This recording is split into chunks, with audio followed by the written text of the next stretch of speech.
Hello and welcome to episode 150 of Gamers of the Lost Spark podcast.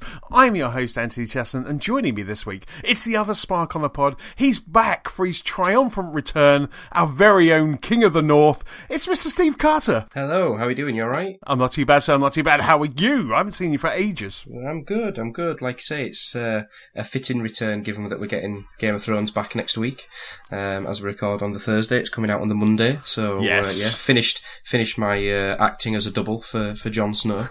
So I've returned now, so I'm available to talk about things on Game of Thrones now. So yeah, but it's been a while. It really has. Did you know, speaking of Game of Thrones, which starts this Monday, as you're saying, did you know that Oreo have released a limited edition Game of Thrones Oreo? It's only available in the UK, in the US, because, you know, UK doesn't have Game of Thrones or Oreos, but both of those things are a lie. But it's actually so they basically have, it's chocolate, so it's a normal Oreo biscuit, the dark one, but it's chocolate cream inside. It really should have been like raspberry, really, you know, for all the bloodshed that's going to happen in this season. But it's like chocolate cream, but then each of the Oreos has a house crest on it. So they have like the House Tidarian, House Snow, you know, all of that sort of stuff. They have the little symbols on the biscuits. So I was very tempted today to order some from eBay. This is the Mario cereal all over again, isn't it? Absolutely. Well, I've got that now. Thanks very much, Matt Thomas. But I've got Mario cereal, and I'm going to have that. My nephews are coming over in a couple of weeks' time to go and see the Pokemon movie. So I thought I might leave that box unopened, and then we can have like because they're coming over, and I'll do just what an uncle should do and feed them sugar and really bad cereal. So I thought we could have the Mario cereal. We'll open it collectively together. So I'm looking forward to that. But yeah, so I was very tempted today to order some from eBay, but I'm not sure about ordering biscuits from eBay. It sounds a bit dodgy. Yeah, you could just get a normal pack of Oreo biscuits. Someone just in the UK just scamming you, just like, they've drawn them on, or like printed some paper versions out and stuck them on. You can see that happening. Yeah, just come with a picture of like Peter Dinklage with a thumb up, and that's it. It's like, there's your Game of Thrones Oreos. That's as good as you're going to get. Exactly. So, Steve, it has been a while, and how have you been, and what have you been up to? Yeah, I'm good, thank you. Not a lot, really. It sounds very, very boring, but in terms of like gaming and things, I've not really been doing much, which I think kind of is why I've sat back a little bit and let the other guys have a turn. You know, I've let Stu have 3 on the bounce. You know, there's his hat trick appearance last week, wasn't it? So it was. But I've enjoyed tuning in and listening to two old men, as we keep saying in the WhatsApp group. Two old men have a natter and forget who they are and where they are. But yeah, not a lot in terms of gaming, but just general life just work, still plugging away with the archery, doing that every week. Yeah. So been catching up with a lot of sort of documentaries on Netflix, that sort of thing recently. Just getting back into reading as well, because Anna bought me a new Kindle for Christmas, and I used it for the first time last week, I think, because I'd just started a book at Christmas, and I take forever to read things because I fall asleep as soon as I start reading. So I've only just started reading that. And just catching up, and then only started really getting back on the sort of the gaming horse, as it were, these last 2-3 weeks, since like the Division and things came out. So just been taking it easy. It's just having a bit of sort of, not downtime, but just kind of just waiting for sort of the more things that I'm more bothered about to kind of slowly come out, and then start picking them back up again, and just have a bit of sort of me time, as it were, just kind of pick other things up, and just, I'm trying to now not stay up too late and watch too much TV or play too many games before bed. So this week I've tried to be in bed no later than sort of 10 o'clock, 10:30. So, right. Which for me, that's quite early, because I'm usually in bed by about midnight. So, so I've been trying to kind of wind down earlier in the evening. So yeah, just bits and bobs really, and just drinking a lot of beer as normal. Yeah. So how is the Points of Brew kind of channel? For those who don't know, Steve also runs a Twitter. I guess it's a Twitter and a beer blog, which is Points of Brew. We can stick a link in the show notes. But I saw over the last couple of weeks you've been kind of stalking Tesco's in the UK. We had like Tesco's, and you've been stalking them, I think, on a daily basis, haven't you? Yeah. Well, there was a big announcement, because I've started Instagramming a lot recently for the Points of Brew account. I had my own personal account, then kind of transformed that into sort of a beer account, because that's pretty much all I used it for anyway. So I thought, well, I might as well give it a go. So I've been growing that quite recently, and I'm surprised how quickly it's grown. For the last 3 weeks, I think I've gained about 100 followers a week.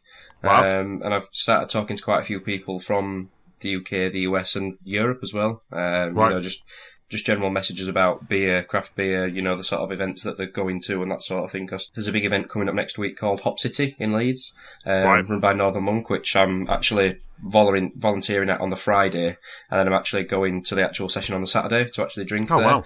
But there's loads of people going to that, you know, from up and down the UK, but across Europe as well. So, but yeah, the Tesco situation was basically that Tesco have announced that they're getting a lot of craft beer in, which was Monday last week. Was it the 1st of April, Monday last week? Yep. So they just decided they were going to sort of up the ante and get a load more craft beers in, which was kind of not unfound or unheard of because they've already got quite a decent selection in there. But they were kind of just going to get more and more and more, and some more sort of smaller independent breweries in there. So, for anyone who listens that follows sort of the craft beer scene on Twitter, it was half ecstatic and half absolutely losing its mind for all the purists out there, just like, I will never touch this beer again, I'll never drink anything from a supermarket. Wow. And honestly, it is such like a divided community on Twitter. Instagram's fantastic. You know, you go on Instagram, people just take pictures of beer. I like this beer, I like this beer, I like this beer, I like this beer. There's obviously, I didn't really like this beer, but then people have a nice chat about what they liked about it, what they didn't like it, and what else to try. But Twitter is literally just the polar opposite of, if there's anything to jump on them, then they will do. You know, and it's like, you know, there was a big sellout of Magic Rock, who were again from Yorkshire, the week before last, and they had sold out entirely to a sort of a big corporation called Lion from Australia. Okay. And everyone was kind of ditching their beer, and a lot of their beers are going into Tesco as well, so it kind of just sort of accentuated the problem that people had with Magic Rock, say, well, they've sold out and they're in a supermarket, I'm never going to buy them again. So, but yeah, it wasn't the sort of the smoothest of launches for the guy who did it. I mean, fair play to him to get all these beers in Tesco. The guy who was announcing it on Instagram, he'd done a fantastic job. But again, people were just completely losing their minds because they said they'll all be in stores from April 1st, and there was a lot of difficulty getting them across that week. Now, for anyone who kind of is in my Yorkshire area, I live in Pontefract, and I travel to Scunthorpe to try and get one of these beers, which is about a 40-minute drive. Because Anna had phoned earlier in the day and said, yeah, we've got them in. We've got all these in. Wheeled a long list of them off and said, yeah, just come and get them. That's fine. You know, just whenever. We've got loads of them in. So we drove all the way there. Yeah. And not a single, well, no, I say not a single one. 3 of them were on the shelves and then the rest were in the back. And then they're like, oh yeah, we can't go get those. And it's like, you said you had them. You know, my God. We live 40 minutes away. You told us to come over to get them because you had them. And then it's like, so I was a bit annoyed, to say the least. I wasn't annoyed that they weren't out. I was more annoyed that they told us they had them to go all the way there. Yes. To then turn up and, no, we can't get those. And it's like, well, you found them earlier. So where are they now? Wow. Yeah. Wow. So I was a bit disgruntled on that front, not the fact that you couldn't get them, because I knew it was going to be a big ask to roll them out. It was more a fact that the staff said we could come over to get them, and knowing that we were travelling from so far, they'd said they were there. So, but yeah, loads of people were, I can't get them right now. You said it'd be in stores in April 1st, and they're not all out, and da-da-da, and it's like, you've got to chill out a little bit, because you've got breweries here that are not big breweries churning beer out and getting them to Tesco stores who, by and large, don't really get craft beer. Yeah. You know, if you walk into a Tesco and ask somebody about craft beer, they'd be like, well, you know what I mean? They'd probably try Foster's are down there. Yeah, Carlin or Stella or something. You know, it's going to be very few and far between to have a store that is very knowledgeable about craft beer and real ale. So, you know, to them, it's not a big deal. You know, to them, it's just like, oh, the one in Leeds, the biggest store in Leeds that was getting them, when I went in there as well after work, they're like, yeah, well, we know they were due out today, but we don't know how to change shelving units till Sunday, and it might not be till Thursday till we get around to planning it, so it might not be out till next week. And I'm like, really? You know, surely you must have got some sort of bulletin from head office about this happening. But as it happens, the day after I went in, they were all out, so they must have kind of got a nudge from head office or somewhere to say, sort your lives out, basically. But yeah, so I mean, for you guys, you know, especially, you know, given that your nearest sort of craft shop's now closed, if you're anywhere near a Tesco, they've got a fantastic range of beers in there now, which, you know, you can get a big can of, you know, 440ml can for £3, you know, so which is peanuts, you know, it's not necessarily great for indies and bottle shops, which I must admit, but for people who can't get to a bottle shop or don't live near to a bottle shop, makes it much more accessible. So it's, but yeah, it's going good. I've kind of stepped into the world of YouTube a little bit now as well, sort of doing a few videos on what beers I've got and what beers to buy and look out for, which admittedly I still need to do a couple more from the beers that I have bought from Tesco, but it's just getting round to it. It's just finding time to record it, edit it, and, actually get it on YouTube, which I'm sure you'll fully appreciate, having to edit the pod and do all that, your magic that you do in the background. Yeah, it's not easy to make Stuart sound good, It's just like it takes a lot of knob twiddling to make him sound Is good. that what you get up to on a recording night, is it? yeah. That's when we do it when we're both in the same house. I must admit, I had some Magic Rock for the first time the other day. I went into, I think it was M&S. I went to Marks and Spencer's, and they have like a little craft section. And I found there was one that was Modus Hopperendi, which was quite nice, which I really like, but I can't find that anymore. But they had High Wire, Magic Rock. Yes. High Wire. They had that, and I quite liked that. I thought it was quite nice. I scored it well on whatever that app is called. Untapped, thank you very much. I scored it well on Untapped, and I was just like, right, I must remember that one, because it's kind of like a nice fallback if they don't have like a West Coast IPA or something like that. It's quite a nice little kind of fallback to go to, and it was really nice. I really liked it. Well, if you come sort of Grace Our Lands up in sunny Yorkshire, you can come to the Magic Rock Tap Room, which they're only in Huddersfield, so it's not too far out of Leeds. So if you do ever venture up to, because your sister lives in Leeds now, doesn't she? So she does indeed. So if you ever come up this way, just let us know, and then we can have a jaunt over there. Because I'll still drink the beers, despite having a sellout. I'll still drink them because they're one of my favourite breweries. They're about half an hour away from where we are here. And the tap room's excellent. So, and you can get them in pretty much everywhere now. So one to look out for in Tesco if you do go, Cannonball. Right, yes, I've seen that. Yeah, yes. Because that's in part of their 3 for £5.25 deal. Right. And that's about 7.4% in sort of a small 330 can. So to get 3 of those for just over a fiver is an absolute bargain. So, yes, look out for that. But I imagine that will fly. That'll be gone instantly. Superb. I'll have to have a wander round of the weekend. Like I say, we still got a place in Tunbridge Wells called Fuggles, which is a pub, but they have kind of takeouts as well. And so I've still got that kind of find out some new stuff, because obviously Marks and Spencer's and things like that, they have some new things like that. Modus Hopperendi that I didn't even know about. Scar Brewery, I think they were, and I'd never heard of those. So it was good to kind of see that. And if there's something new on the shelf, I'll happily kind of grab a can just to give it a try, because you never know, it could be your next favourite. But I did chuckle watching you on Twitter. I didn't know you had to go bloody 40 minutes to get all the way to Scunthorpe, and that was just like, but I did chuckle because you were like, they haven't got any, and you just see this kind of unfolding. Your Twitter timeline was full of excitement and disappointment. Well, the thing was like, it's really weird, because like I said, Anna had phoned earlier in the day, and then we knew they'd had it, and then I'd gone to ask the girl that was on the sort of that sort of section. She's like, "Oh yeah, it's fine, we've got them." And then just went in and said, "Oh yeah, we can't get them." It's like, well, you've led me under false pretenses here. There was 3 on the shelf. Then she's like, "Oh yeah, just come back warehouse door. I'll come show you what we've got, and you can let me know what it is you want to buy." And I'm like, "All right, fine, yeah, great." And I said to Anna while we were stood there before she wandered off, I was like, if we ended up buying pretty much everything and she's gone into the back to make a special trip to obviously get these, I'll leave a message with her just to obviously say thanks for everything, and say what great service she's given me with the manager, or, whatever feedback and send by email or something. But then she just trotted back out and she went, yeah, we can't get it. Oh my goodness! She was so close. Yeah, she was so close to being a manager. I know, but it's like, it's in the back. You've actually gone and seen it. And there's like no. But the irony was that was a Tesco Superstore, as was the one in Leeds. But then I was very persistent, shall we say, to go find this beer. So about 20 minutes away from the Superstore in Leeds, there's just like a normal sized Tesco. Yeah. And I drove there, and they had everything. And I'm like, 2 Superstores can't be bothered to put the new beers out, yet a little normal-sized Tesco has got pretty much the full range out, just there, ready to go. And it's like, how? How do you know what I mean? You'd think the smaller stores would be the ones that would just end up getting it eventually, whereas they had I think -1. I think that I was bothered about.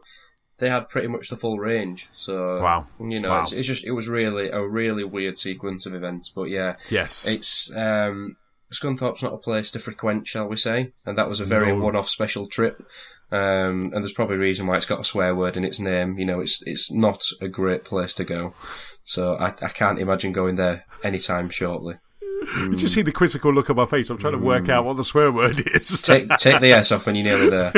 Yeah, I'm there. But isn't it funny though? Isn't it funny how whether it's beer, comic books, minifigs, consoles, there's a certain kind of people, which is us, which is very much the Sparks and people who listen to this podcast. We just go round chasing things. I know. Just listen to your story with beer. You could replace with magazines for me back in the day, trying to get maybe a limited edition cover. I remember like Edge or official Xbox magazine or PlayStation magazine. That sort of stuff, or comic books. Because I used to at my lunchtime on a Friday, now I drink beer, but what I used to do was go to the Forbidden Planet and Gosh Comics and things like that all around kind of Covent Garden way, and I used to go there and New Oxford Street and try and get all of the different comics. I've got so many variations of many Batman comics and things like that, and and same thing going, have you got it yet? Have you got that limited? Have you got that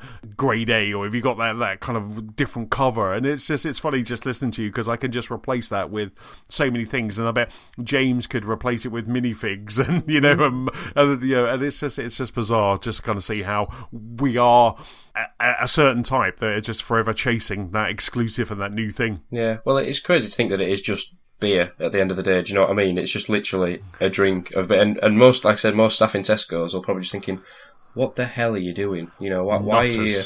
What is Sado? Get a life, do you know what I mean? But it was amazing to see the reaction and how many people were actually heading for it, because, it rolled these beers out over the course of 2 weeks, Domo on Instagram, and to see so many people, so many craft beer fans, going absolutely bonkers for it was ridiculous. To see how much it's growing, the actual market for it, which is clearly obviously why they've got it, because they see how much craft beer can actually make them now. So yeah, it is bonkers how it does it. But yeah, it just reminded me of the day when the 360 came out, and I was literally just chasing game stores just constantly. Have you got one? Have you got one? Have you got one? Have you got one? Have you got one? Have you got one? It's like nope. And so you finally found a store that was like, yeah, we've got one, but you have to buy it as part of this mega stupid bundle that's going to cost you £750 to buy it. It's like, ugh. And you're like, I'll take two. Yeah, but no, I mean, absolutely. I mean, I remember kind of my 360 story and also it's just crazy that that's kind of how we do. But the joy that you must get, at the end of that, when you come back on a Saturday night and you just sit there in your favourite chair, with that beer, you must have felt triumphant at the end of that. It must have tasted so good. Oh yeah. Well, it's funny because if you look at what you spend, probably you'll probably appreciate this, having spent money in a sort of a bottle shop already, is that the amount of money that you spend in a bottle shop compared to the amount of money that I spent on those beers from Tesco is ridiculous. Now I know you're kind of comparing, apples and lemons here, in terms of the quality is vastly different. A lot of people argue, but I had a full, like literally one of those, did a full carry bag full of beer for about 35 quid. Yeah, and I went to Rainville yesterday and spent about 35 quid and got 6 beers. It's like, it's just ridiculous, you know what I mean? So it's so mad, to think you can get that. And like you say, just to go actually get them, then finally have them, then drink one, and thankfully, fingers crossed, so far I've not been disappointed by one of them yet. Albeit I don't really drink a lot through the week. I have the occasional one every other day or so, but I've yet to have one that's disappointed me. So yes, a triumphant beer was had that day. Oh, absolutely! Yeah. It's so good that the taste was as good as the chase. Yes, exactly. Oh, I'd have been devastated if I'd had like the first one. I'd have just had it and like, what is this? What is this? What is this abomination that I'm drinking? That's superb. So, anything else happening in your world apart from chasing beers? Not really. No, it's the only thing I do chase. Really, I'm trying to get my backside into gear. Speaking of chasing, to get myself back into fitness, because I've kind of stopped playing cricket this year, given that for the last 2 seasons I've got injured. So that's been put to one side. So just as the weather's getting nicer, I'm going to start running again. So on the estate where we live, somebody just posted today actually that they're going to start going running near the local park and looking somebody to start doing it with them. Because him and his other half were looking to get fit again. So I just said to Anna, I said, well, you keep saying it, I keep saying it. And if somebody else is doing it, it's probably actually going to push us to go do it and meet some people on the estate, because it's a new build estate and we've been here like a year and 3 months now. And we don't really know anybody on here, because you don't really, in this day and age, I don't really think there's sort of a neighbourly spirit in this sort of day and age, is there really, in terms of knowing people on your estate and who you live by. So I was like, well, it gets us out, it gets us to know some people on the estate, so, and gets us both fit, we're getting married next year, so we should probably, get his acts together, so, get in shape for next year, next April, so that's where the big day is. Nice. Excellent stuff. Yes. Superb. No, that's really cool. It's really cool. There. Have you got like a WhatsApp group or a Facebook group or something like that? Yeah, it's a Facebook group, so it's usually people whining about things as normal, but it's quite good though, because it's, like I said, there was that, and then it was the other day somebody mentioned something about a car getting stolen and somebody breaking into her house, so you're just a bit more vigilant, so it's good for more general security and awareness more than anything of what's happening. So it's one of the good things is Facebook, to have a group like that beyond, people just usually whining about things. So, but yes. It's getting there. So what about you anyway? What escapades have you been on since we last spoke? I think since last week, I think Shazam was probably the biggest one for me. I went to see Shazam on Saturday at my favourite showcase cinema, in my seat. So in my seat in the showcase cinema, I kind of went to see Shazam, which turned out to be kind of better than I was expecting. I think I said last week, I'm a big fan of Zach Levy, or Zachary Levy, who is Shazam, who plays Shazam in the movie. So I'm kind of almost going in kind of preloaded, similar to kind of Batfleck and in Batman, but it was really good. It was a really good DC movie. So we just kind of, went along probably with low expectations because of the quality of the DC movies, which some I like and some I, tolerate. But I went along and just really enjoyed it. It kind of finished, and Nicola and I both said, we just said how much we enjoyed it, how much it was always like a little bit of a palate refresh after all of the dark DC movies. And it kind of almost felt in tone to Spider-Man Homecoming. So it kind of had that feeling, kind of had that Spider-Man Homecoming feeling. But it was really good, and I'm hoping they make more, because there's so much more they could do with that storyline. And maybe if they ever do think about bringing Justice League back together, then Shazam could be in that Justice League. So, kind of picking up what you said last week, is this kind of more of a sort of a tongue-in-cheek sort of approach to DC rather than sort of or is he kind of a fully fledged character in his own right, or? No, he's a fully fledged character. I mean, Shazam, Billy Batson's Shazam is a fully fledged character in the DC universe. He kind of similar to Captain Marvel in the Marvel universe is always one of those ones that very rarely has his own standalone comic book, even though he has one right now. There's a line happening right now, just because obviously there's a movie, so they're tying into that. But normally he would appear as part of a Justice League story, or what DC do, and Marvel too, is they have these big summer crossovers. So Marvel have just started their War of the Realms, which has started last week, and DC normally do those as well. They normally have Crisis in the title, and Shazam will appear occasionally in those. And he's always been, because he is a boy in a man's body, similar to me, I guess, a boy in a man's body, he just has that simple outlook on life. Again, a bit like me. He has that simple outlook. I know why I like Shazam now. He has that kind of simple outlook on life. At the same time, he's a god. He's a god. So he is just. So it's a really good character. And like I say, the way that Zachary Levy plays him with that kind of honest kind of innocence is absolutely fantastic. And it's an origin story, so you get to see him kind of getting used to his powers and all of that, as well as having a villain to fight. But it's just really good, and it was so funny. So we watched that, and then we came home, Nicola and I came home, and then we were going to watch Aquaman, because I still haven't seen Aquaman, but it's out now on Apple TV. I think it comes out on Blu-ray next week, but it's out on Apple TV. But the same day on Apple TV was Spider-Man Into the Spider-Verse. So I just said to Nicola, I was like, do you want to watch Aquaman or Spider-Man Into the Spider-Verse? And we both just looked at each other and went, let's put Spider-Verse in. So we ended up just watching Spider-Verse, because we hadn't seen it since we saw it at the cinema, and now it's 4K HDR, looking eye-poppingly amazing. So we ended up Saturday night just watching Spider-Verse again, and so which that movie seems to just get better. On the second showing, I've now watched it a third time. It's just getting better. It's just getting. But that movie is just absolutely incredible. So we had a real kind of superhero kind of Saturday where we watched Shazam and Spider-Man Into the Spider-Verse, and now it's the countdown to Endgame. So we've started watching the Avengers movies. So we watched Avengers Assemble, or just Avengers as it's called in the US. We're watching Avengers Assemble, and then this weekend we're going to watch Age of Ultron. And then we're going to watch Civil War, which is an Avengers movie, but it's kind of building as part of this old Endgame. And then we're going to watch Infinity War the day before we go and see Endgame. And I'm so excited. But I've started to get nervous on Twitter and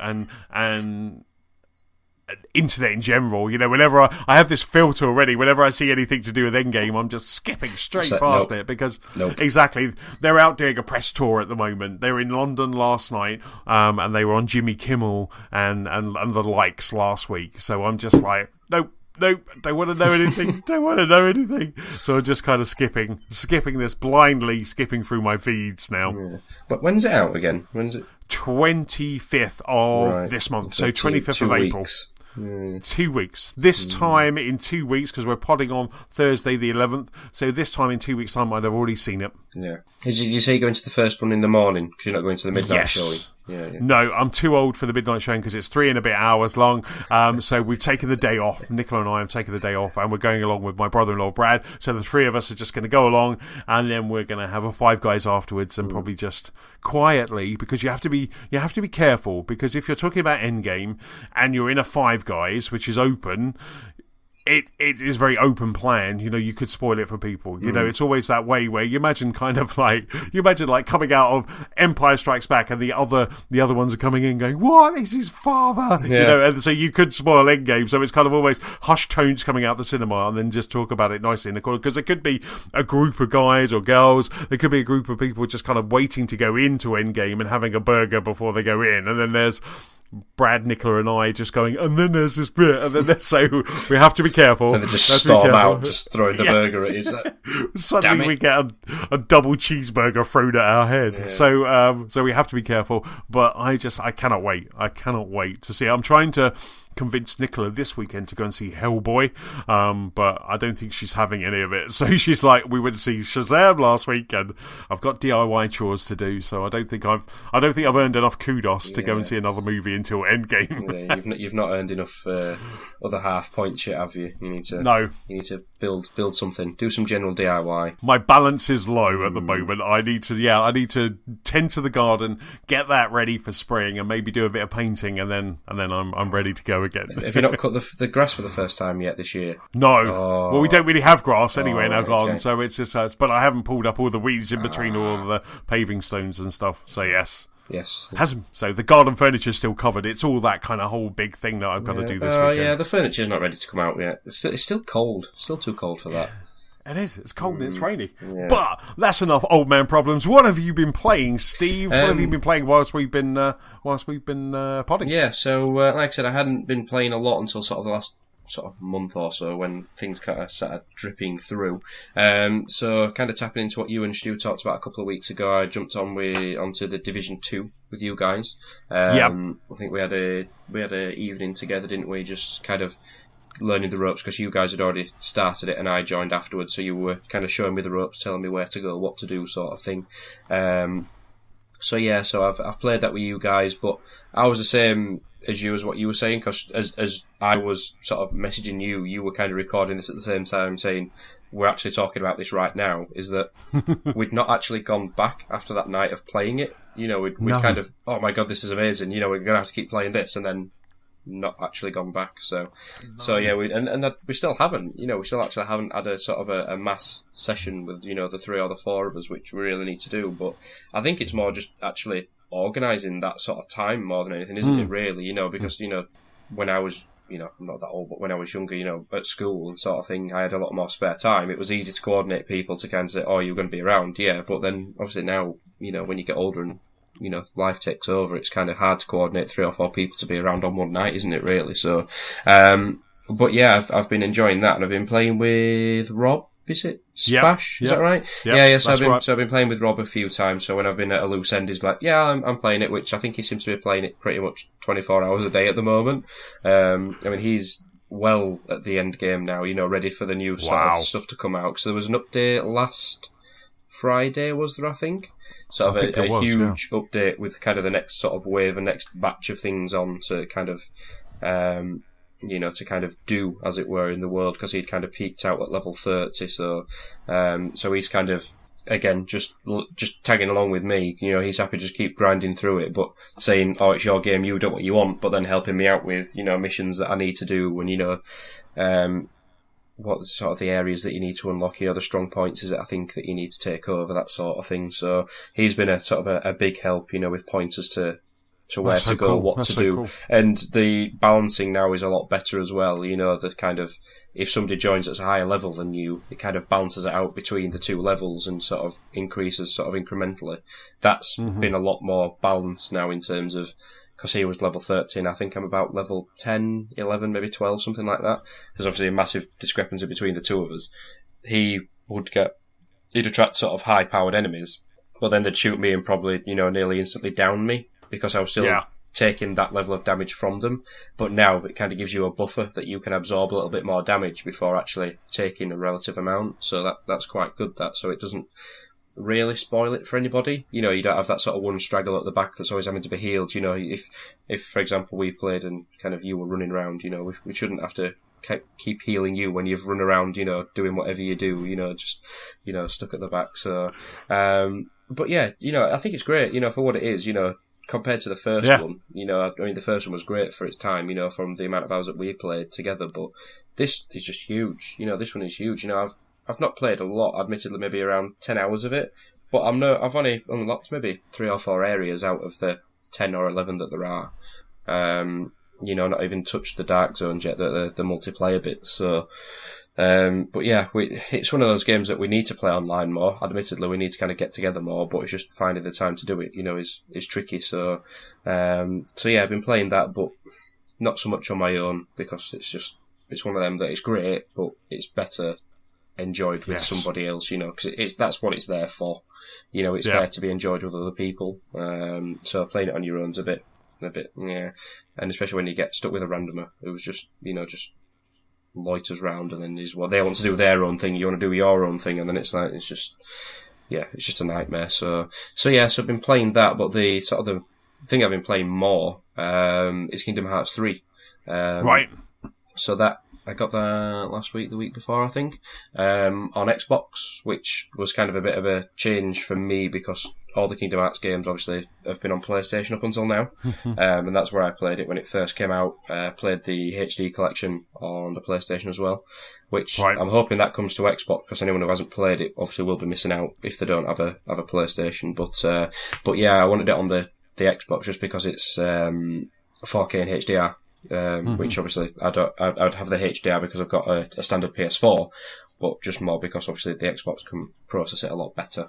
But that is, it's just so me. Kingdom Hearts is just so me. I know it's misunderstood and people just think it's crazy, you know, what's going on. It's just, you know, it is just like a Final Fantasy and a Disney love child. You know, that's the only way to, and the best way to describe it. You know, that's literally the best way. You know, it's a cheesy JRPG that is just filled with, you know, cheese and joy and happiness. And granted, it's hard to keep track of, you know, because even people who follow the full plot line and storyline and games that have come out will probably not really have much of an idea of what's going on. But just playing like I have and loved like 1, 2 and now 3, it's just so good to be back in that world, because that Kingdom Hearts 2 came in, 2005, maybe 2006, back on PS2. So this has been forever in the making. Wow. It's just been so long, and I've waited since that second one finished for this to come out, and thank God that it is finally here. So I think you jumped in briefly, didn't you? I think you picked it up and played it briefly, but it's just that world, it's just the attention to detail as well in the world. I've spent probably about 10 or 15 hours in it. I'm only at the Toy Story world. Oh, okay. Wow. Spoiler alert if nobody's there yet, but Toy Story's in it. Yeah. And just that Toy Story world is just, it's just great. Albeit we don't get the sort of the full cast of Toy Story in there.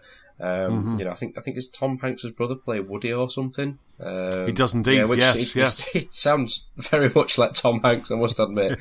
But we don't have Tim Allen as Buzz Lightyear and things like that. So, but still, it's just Andy's room. When you land in Andy's room, it's just that is how it is in the movie. That is Andy's room as you like. Because did Toy Story come out in 1999? I think. The original, did it? I think something like that. So I was only 8, 9 when that came out.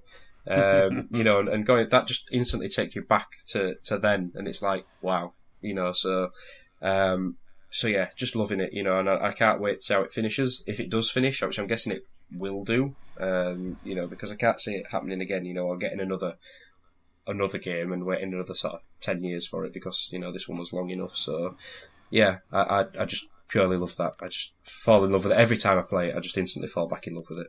So, have you done the Tangled world? Not yet. No. Not yet. All right, because the boss in the Tangled world, I absolutely loved. Yeah. It took me a couple of times to do it. It was one of those ones that frustrated me on a Saturday night, but I did it first thing on a Sunday morning. But it was amazing. Yeah.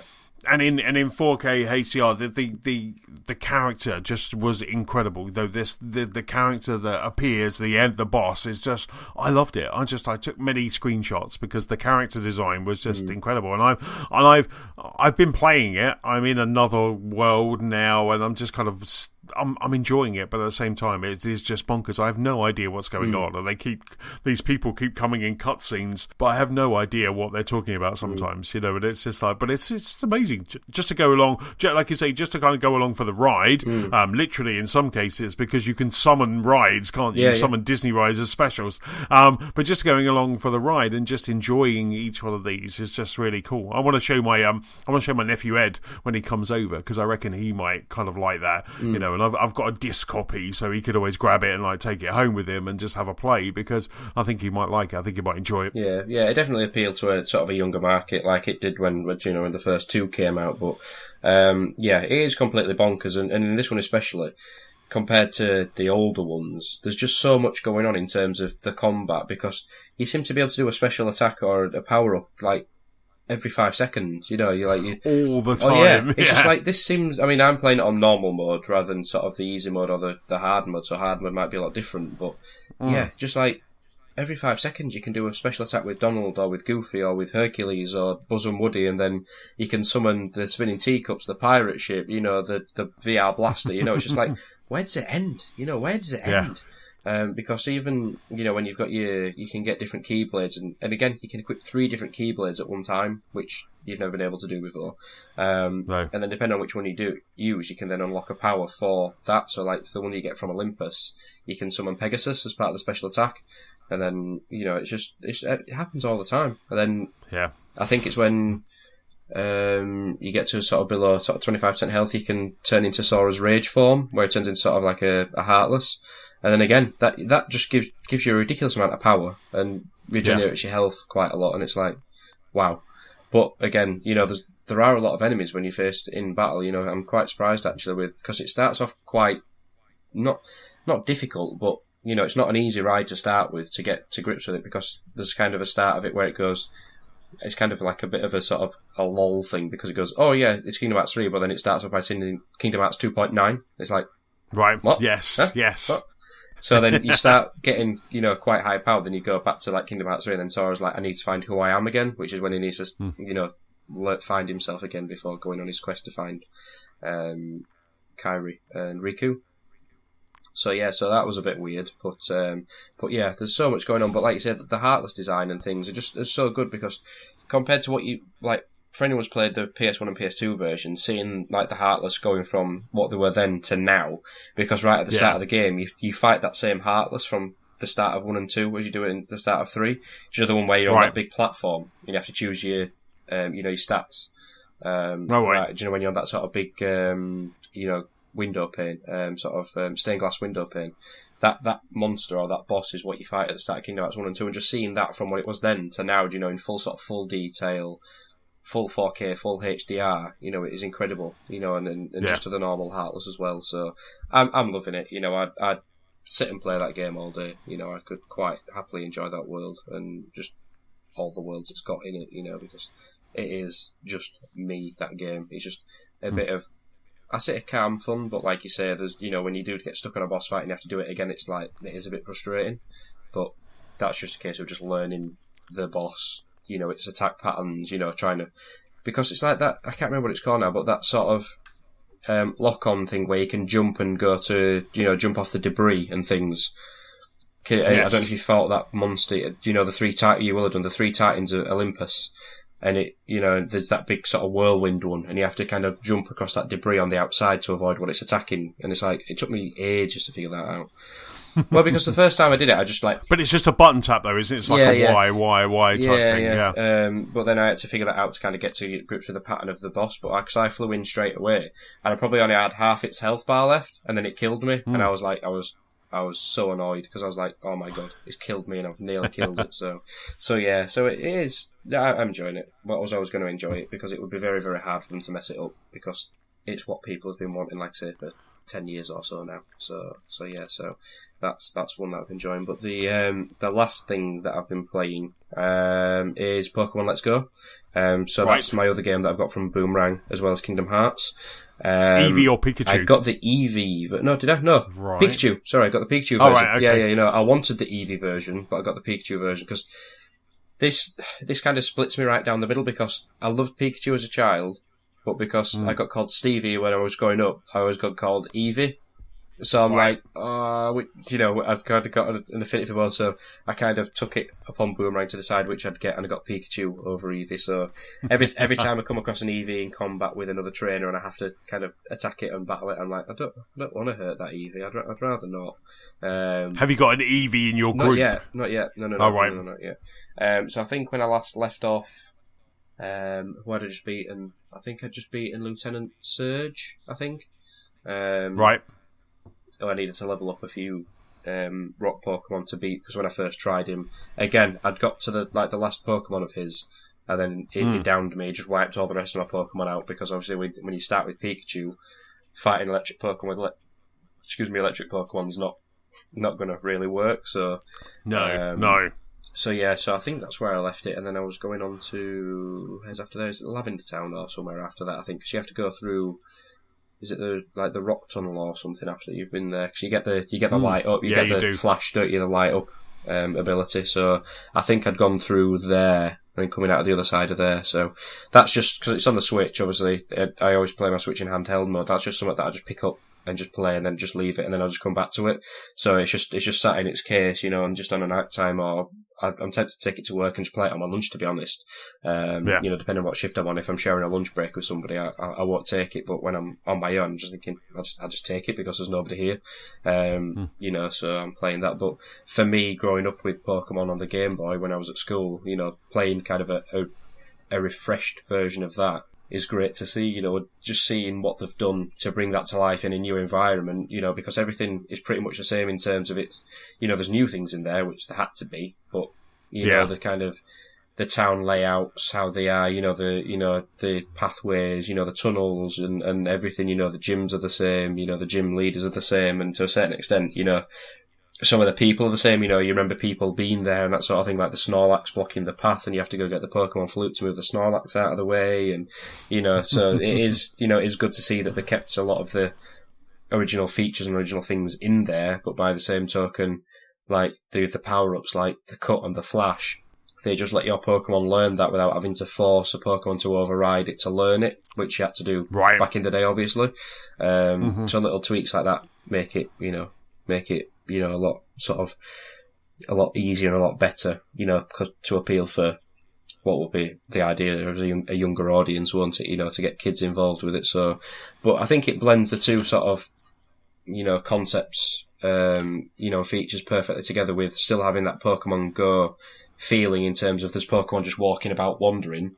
If you want to go capture them, you can. And if you don't, you don't. But, keeping that mechanic still the same, that you have to flick the Pokeball to catch it, and, with the ring, to obviously have a good throw, a nice throw or whatever. So that's good. But it's just a bit weird not battling Pokemon in grass anymore. Because obviously you have to do the gym battles. I know, like, Pokemon Go is not sort of, you fight other trainers, but it's not kind of a key constituent of the game. So by not fighting random Pokemon, obviously it becomes a little bit trickier to level up, because otherwise you're just like constantly just spamming Pokemon, just to capture Pokemon, which again I get is the concept of the game. But if you could catch Pokemon in the old traditional style that you could in the original games by just fighting them and weakening them down, that would be good, because obviously that was a great way to level your Pokemon and actually get used to battling, what Pokemon works better against certain Pokemon. Because I always keep forgetting that, I can't remember which Pokemon it is now. It's water's good against rock. I always thought it was grass that was good against rock, but then it's water that's good against rock, and I always forget which way around it is. So, but yeah, just gets used to, getting you into that sort of rhythm and used to kind of what Pokemon works best against that, what attacks do. Because they've still got the attacks of like Leer and, that sort of thing, and Growl, the sort of, those attacks that are like, what do they even do? What do they even do? Well, then obviously they don't seem to do much when you call them. They don't seem to do much, but there is that tactic by the end when you actually do need to kind of invoke all of those, which is quite cool, and you do get used to it by the end of it. But no, I was the same as you. I was like, I really wish I could. I think, and you can go to gyms, can't you, and just fight random people. Just say, I'm here if you want to train, if you want to practice. Yeah, and then there's those random people as well, isn't there? That you meet across the world. That they usually before a new area or a new gym to say, I'm one of the sort of the area's Pokemon trainers. Do you want to battle? So that's good. And there's still quite a few sort of random sort of trainer battles, isn't there? Across the sort of pathways and routes and things like that. So it is, there's still the gym battles that not the gym battles, the random battles there. But it'd be good to be able to sort of do the sort of the traditional Pokemon route as well, of just fighting a Pokemon and capturing it once it's weakened, sort of thing. So, but I'm enjoying it. I love it. It looks great. It's the world's vibrant, full of life. So I really enjoy it. And whatever. I mean, we've got the news of Sword and Shield now, haven't we? The sort of thing, the new Pokemon game that's based sort of loosely in the UK. And that's just helped infinitely to kind of obviously just prepare me for that, because is that coming out at the end of this year, start of next year, I think? I think it's November, isn't it? I think it's in November that it's going to be coming out. I'm sure they put a date, or they've just said late fall, maybe, late autumn. So. So which, given that we're in April, it's not long away now, is it? 6-7 months? So I'm excited for that. But I still wish they'd bring out the old games on the Switch. I know this is kind of the sort of blue sky thinking of, I wish they'd have a sort of a virtual console on Switch, but if we could just play the old Pokemons, red, blue, yellow, green, silver, gold, that sort of thing, if they were available, I'd play those, because I've seen that Final Fantasy 9 is available on the Switch now, I think, is it? There's a whole load of Final Fantasy. There's 7, 9, 10 are all kind of being added. As well as Resident Evil as well. Yeah, I know, I've seen that, because haven't they bypassed 8 for some reason? I think they did, but I don't know if it's come out now, but I was like, Switch would be a great game to play like Final Fantasy 7, 8 and 9 on. But then, this is probably me just being a tight Yorkshireman, but it's like 20 quid to play that. It's like 20 quid. It's like £20 for that. I mean, I know obviously a lot of sort of time and effort will have gone into bringing it to the Switch and obviously running it on the Switch, but still, it's like, that game's, 20 years old. It's like, what are you charging £1 for every year of its age, sort of thing. So it's like, I know that's a stereotypical Yorkshire thing to be so tight-fisted with money, but yeah, it just seemed a bit, if it were like sort of £12, you'd think, alright, yeah, that seems reasonable, but £20 just seemed a bit steep for me, for sort of that, so...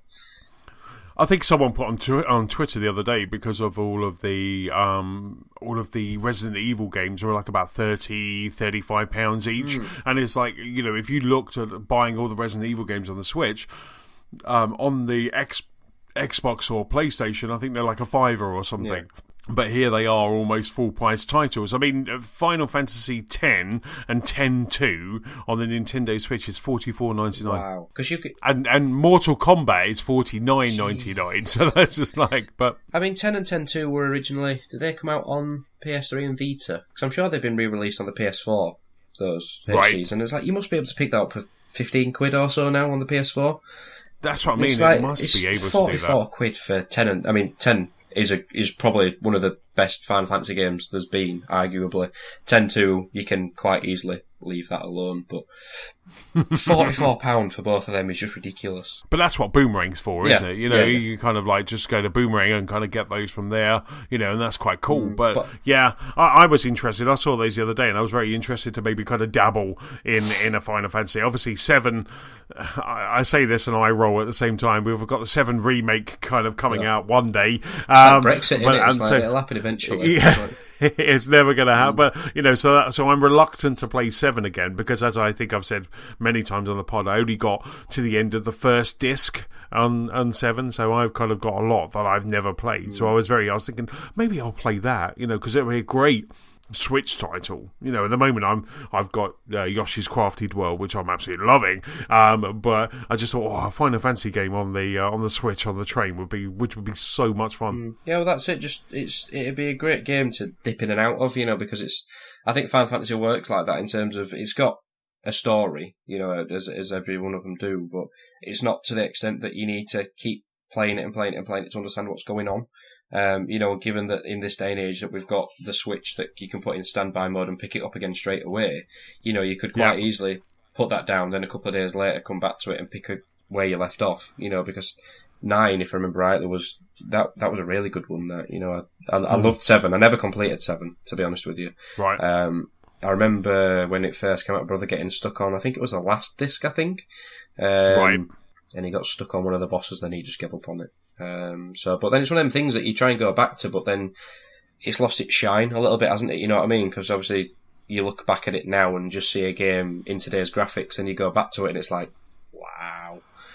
You know, there's no voiceovers, there's no sound, there's no speech. You know, it's just like, you know, going back to proper old school gaming where if you hadn't saved it and you turned it off, that were it. You were buggered. You know, so I'd love to play him, but just not at that price. Definitely not. So, but yeah, it's they'll have a sale. You know, they'll have before stuff comes out. They'll have a sale. At the moment, there's like a really big sale of Nintendo first party titles. I think you can get like 50% off Mario Odyssey and 30% off some new games like Doom is 50% off and things like that. So there's some really they always have like eShop sales and things like that. So it's always worthwhile just keeping an eye to see if they come out on there. Yeah, I'm going to say there also seems to be a sale on there of some variety, mostly on the sort of the smaller games that probably nobody will ever buy, which is why they're on sale. But yeah, they'll have a summer sale or something shortly, won't they? So yeah, exactly. But how are you getting on with Yoshi, however you want to pronounce him? How are you getting on with that one?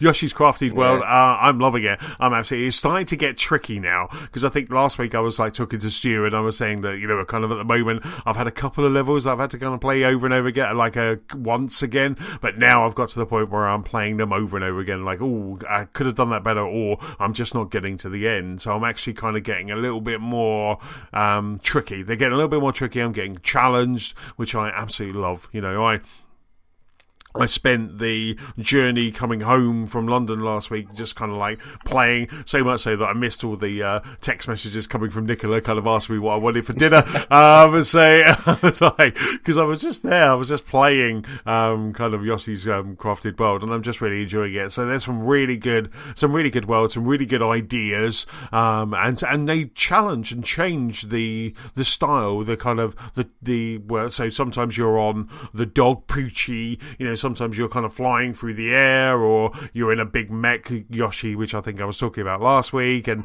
you know, it's just really, it's ever changing from world to world, from diorama to diorama. And it's just, like I say, and I know there will come a time, because what happens is you get to a gate and you have to give so many, whenever you finish a level, you get sunflowers.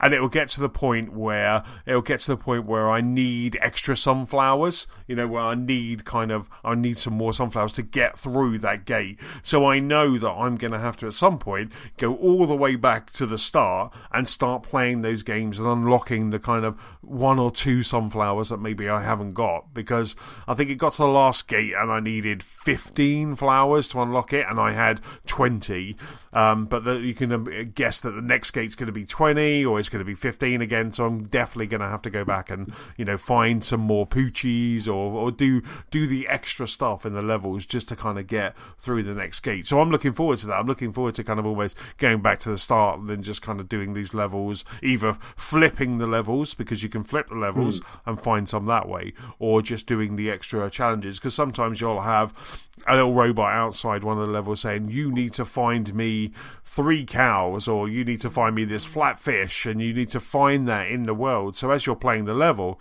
you're looking out for these collectibles at the same time. So I can see it's going to challenge me even more so go towards the end, but I'm just, like I say, right now I'm really enjoying it, and it's very much my commuting game of choice. So I'm in London tomorrow, so I've already got my Switch docked and charging, ready for my off early in the morning. Yeah. So when you say, I'm just watching a video now, so when you say it's like a little diorama, are they kind of, is that 3D, so you can kind of come sort of into the background and the foreground then, or? Yeah, well, each level is kind of like a diorama. It opens when you're in the world select, you kind of have this little kind of diorama that kind of opens up, and then you go into the world. And yeah, there are parts of the world where you go in and you come back out of the screen, you go in, you go round, you go up, go down, so you are kind of, it's not just left to right, you are very much kind of traversing the world, and it's quite fun. It's not an open world game or anything like that, but there are some paths that go back and some paths that go forward, and then, like I say, you have the ability, once you've finished the level, you have the ability to then flip it, and then you almost see in the back of all of the buildings that are made out of cardboard or felt, you're seeing the back of them with all the sticky, and it's just so fun. It really is just a lovely looking game. Yeah, it looks a bit Little Big Planet-y from what I can see. Yes, exactly. Yeah, it looks like someone made a Yoshi game in a Little Big Planet. Yeah, I mean, it looks, like I said, I'm just watching a video now of it, so I remember listening to it last week when you're talking to Stu about it, I was like, a diorama, I had in my head like it might be sort of like a bit more, Captain Toad, where you've got that sort of cube and you can twizzle the cube round sort of thing.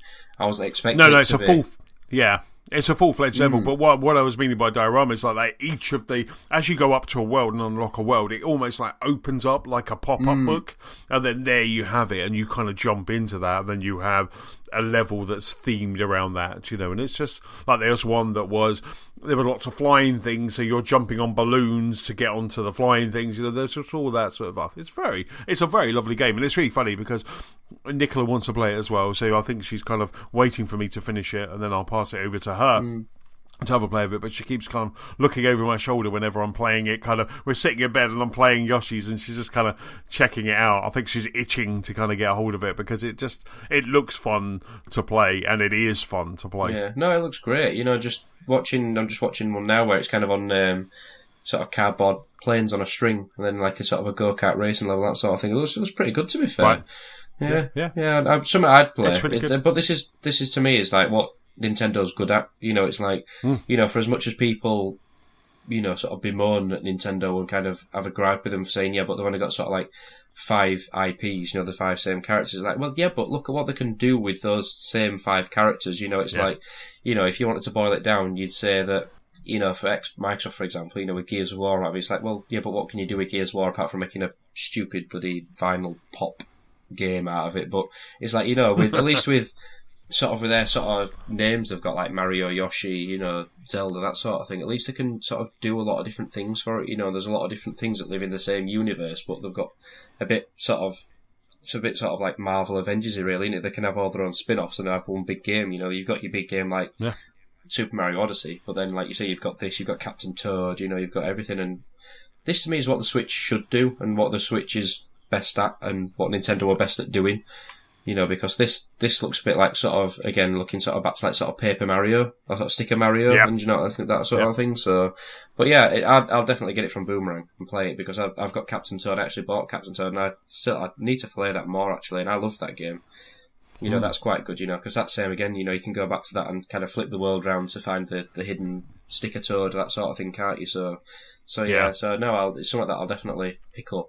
It's for certain, you know, at least through Boomerang. Yeah, it's very good. Like I say, it's the replayability is going to be fantastic. The fact that I know that I'm going to have to go back, and because if you finish a level, so you have like hearts are your kind of health bar, and if you finish with maximum hearts, then you get a flower then as well. You know, it's like an extra flower. So there's like a flower for getting 20 red coins, 100 gold coins, finishing with all your health and all this sort of stuff. So I know that I'm going to have to go through and really kind of pick it up and really kind of play the levels properly, rather than this there. I just want to go and see everything. You know, if I was playing co-op with Nicola, she probably wouldn't let me move on until I kind of ticked everything off of it. So at the moment, I'm just going haphazardly through Yoshi's Crafted World. And then speaking of playing with Nicola, Borderlands Game of the Year is the game that I have been playing most of this week. So Antony's unhealthy obsession with Borderlands. Absolutely, it continues with Borderlands Game of the Year. It's so funny because like it came out last week, and I think on Monday, it may have been Monday, I said to Nicola, I said, "Do you want to jump in? Should we have a go of Borderlands? You know, let's have a look at it. It's out now. It's 4K HDR. Let's just have a look at it. There's some new stuff." And so we jumped in, and instantly we just loved it. You know, instantly it was like we don't really replay many games. We've replayed Halo, we've replayed Gears before, but we haven't really kind of like, because when we played Borderlands, we would have finished the main campaign of Borderlands and then gone through, and there was like a new game plus. So we did that as well. So right now we're in this transition where it was so long ago, and we've played so many games like in between that, we kind of have that thing where you're playing and going, oh yeah, this feels great, it feels fresh and new and it feels great, and then suddenly you'll come across a mission that you'll remember, and then we just kind of, it's full of like, oh yeah, I remember this one, or I remember that one, or I know what we've got to do now, and we're just having a blast playing it. It looks incredible, and we're just having a blast playing it again. I think we're up to about level 20. We went back to a level 18 story last night, so we must be about level 20, and we're just having so much fun. It's so good to be back in Borderlands, and it's making me even more excited for like Borderlands 3 when that comes out in September 13th. Yeah. So I've already stuck that in the calendar. That's in there. So we don't book anything. We've got a friend getting married around that time, so we're just hoping it's not that weekend. Best not be the same day. So sorry, sorry, pal, I am not coming to your wedding. I was like, is it on a Friday? Is it a Friday? I was like, no, it's not going to be Friday the 13th of September. So I was like, okay, cool, fab. Yeah. You know, as long as it's not 14th or 15th either. But no, it was just so much. It was so much fun. Just kind of jumping in and playing that again. Like I say, I've said to Nicola, I said, you know, keep playing. We can keep, because I think, as I said last week, I spent £10 of my Xbox Quest money to it, so this ended up being quite a cheap game to buy. I just said to Nicola, I said, look, we'll just play it until you get bored. So it has taken me away from Division. It has stopped me jumping in with Sherpa Rob. You know, it has stopped me kind of doing that, but I'm just having such a blast. You know, I'm really enjoying playing this again and just going through. So when we do get bored, or when we do go, oh yeah, we know all this, we'll stop playing. But for now, you know, it's too much fun just to stop playing. So we're just really enjoying it and really having fun. Yeah, well, I think Borderlands 2 that pretty much came out on every device known to man? I think that eventually came out on everything, didn't it? I think. Or was that just the Borderlands Telltale game that came out on everything? No, I think it didn't Borderlands 2 come out on the Vita as well. Am I right in saying that? No, Borderlands. Oh, was it Borderlands? I can't remember. Yeah, because I know they went through a phase of kind of releasing it for everything, didn't they? Because I haven't touched it since. Cause, I mean, I played a lot of Borderlands 1 and 2 on console. Then my brief stint in PC gaming, I got Borderlands 2 on the PC as well. To remember. The laptop I had at the time, it ran it to quite a decent standard, and it still looks great. Oh, wow. You know, I mean, from what I remember, you know, that art style is just, I couldn't imagine in sort of 4K and HDR what that art style will actually look like, you know, because it's not, you know, because it's just a case of it's more so somebody's actually drawing, isn't it? Not actually sort of graphics as such, so that can only sort of, I would imagine, just get better and better and better. I mean, I think I played the pre-sequel on PC as well, and I actually quite enjoyed the pre-sequel. I don't know if you played it or not, but I quite enjoyed that. Actually, I thought that was quite a good spin-off. Actually, because everyone kind of like, oh yeah, this is what Borderlands 3 should be, but it's like, well, no, actually, it makes sense because that was how that kind of linked Borderlands 1 to 2, didn't it?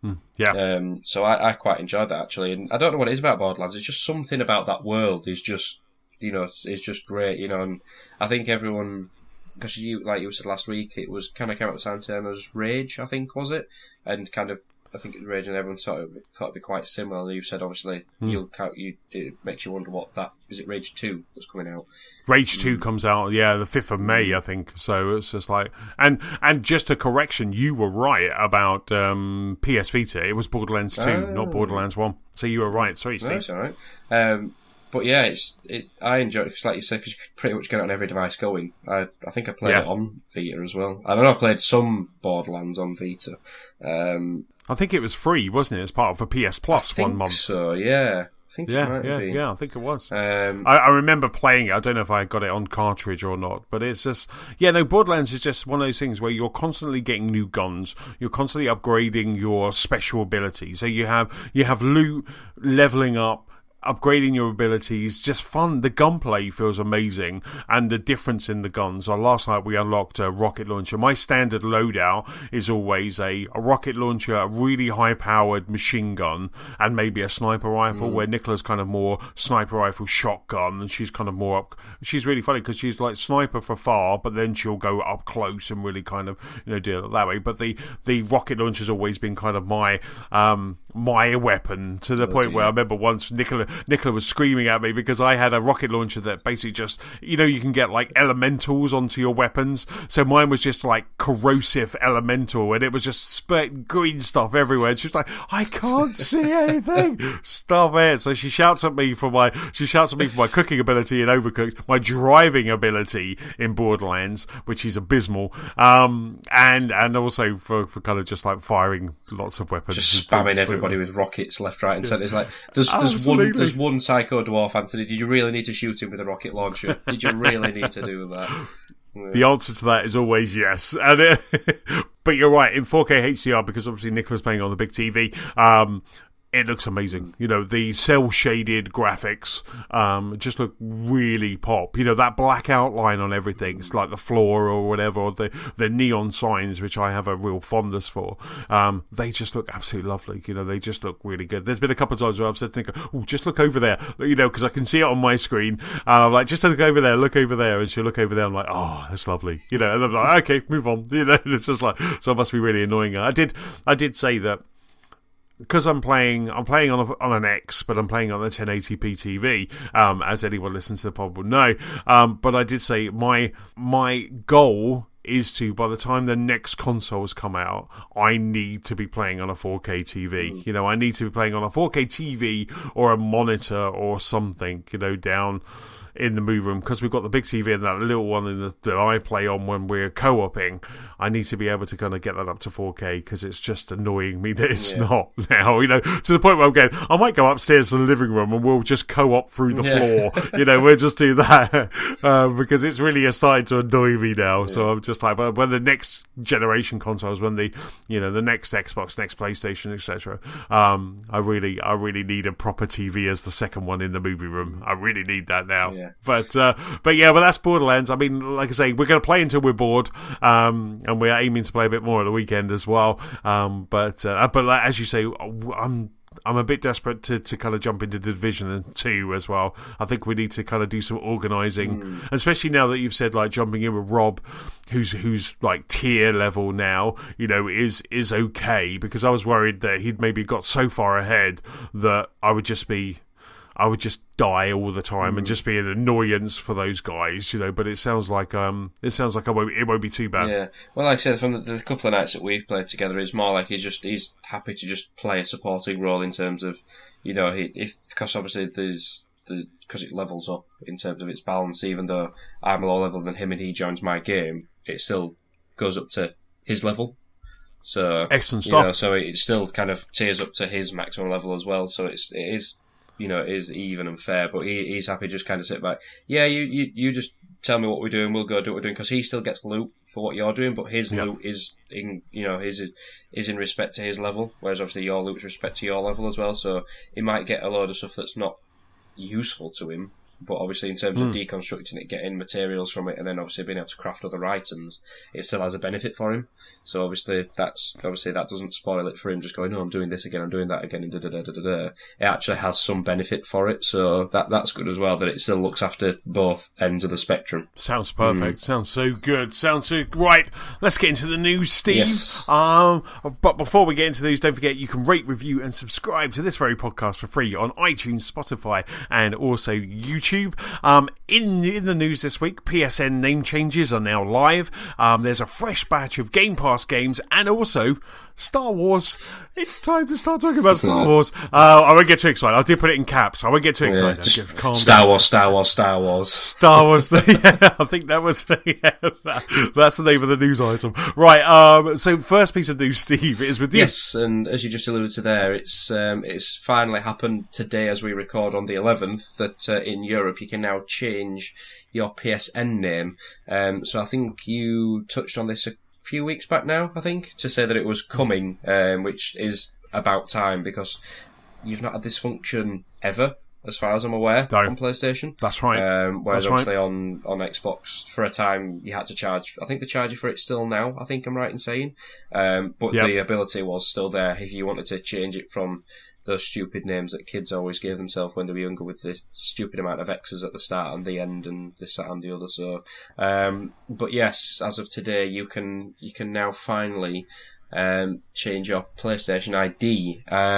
But there is a massive caveat on this that if you do, it might screw with some of the games that are available through Sony and the PlayStation. So they've said that the majority of games will be compatible with the change of your name, or a large majority, I say in quotation marks as part of the bulletin, will be okay.